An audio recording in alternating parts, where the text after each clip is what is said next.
We're gonna go over the hip hinge so we can think about like our RDLs and our deadlifts, right? So this movement here.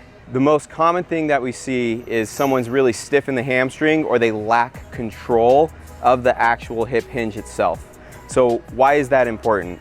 The most common thing that people are going to complain of is definitely low back pain. Think about how many times throughout the day are you bending over to pick something up, right? When people go down, they're going to say, yeah, my hamstrings feel tight. That's not necessarily a bad thing, but if it's restricting you from getting to a certain range, then we want that to open up. So flexibility again, right, is when I move her, and then her active mobility is when she moves herself, or active range of motion, okay? So first we always want to check a little bit of that flexibility. Go ahead and stay super, super relaxed, just like your Gumby. You feel tightness, okay. Well, I mean, she makes it to 90 degrees, which is kind of what we want when someone's deadlifting or doing RDLs, right? So go ahead and raise this leg for us. Let's see how high it goes. Right, how does she magically have more range of motion than when I stretch her? Yeah, we compensate a little. A fun test that I do, arms in front of you, is I force her to use her abs. Go ahead and push down, re-raise your left leg. Right, and so she gets more range and it's cleaner. Go ahead and go back down. So I would say she's a big candidate for core exercises. This is gonna go really high into the hip. We're just gonna walk ourselves out. Spread your legs a little. Good, and go down towards the ground.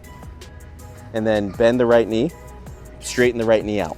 And just keep going, cycling through that more and more and more. I'm gonna force you to put both hands here. Drop your chest a little bit. Good. And you tell them how that feels. It's really tight. Right? And it should feel that way because she's at some end range of motion. She has something pulling against her, and that's maximizing the stretch for her, right? So when we cycle through this stuff, we're thinking about 30 to 50 reps, or maybe spending 2 to 3 minutes doing that. So this one's cool because you gotta get a partner, okay? Where is her stretch? Probably right about there. And then all I want her to do is make her abs nice and strong, start flexing this leg, and you're gonna lift it away off of me. And just hold that, keep that down, and relax on me. Right, so now she's stretching in a new range of motion. Squeeze the abs, squeeze the quad, lift, hold, 10, 9, 8, 7, 6, 5, 4, 3, 2, 1, relax, good.